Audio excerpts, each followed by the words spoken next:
मुख्यमंत्र्यांच्या शपथविधी सोहळ्यासाठी अनुलोमचे कार्यकर्ते मुंबईकडे रवाना।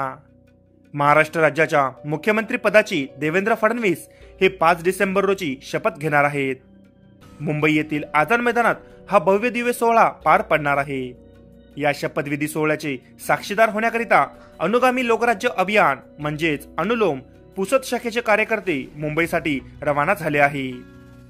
अनुलोम पुसद शाखा पुसद भाग प्रमुख सतीश कनोजे, महेश काळे, ईश्वर जाधव, लविचंद पवार, निखिल तोरकड, हितेश कांबळे, अभिमन्यू सारंगे, अमोल घुमनर, सूर्यकांत मारकड, अमोल चांडक, प्रेम मेंढे, नितीन चव्हाण, गजानन नेत्सनकर, अनिल पांडे, प्रशांत दमकोंडावार यासह अनेक कार्यकर्ते शपथविधीसाठी रवाना झाले।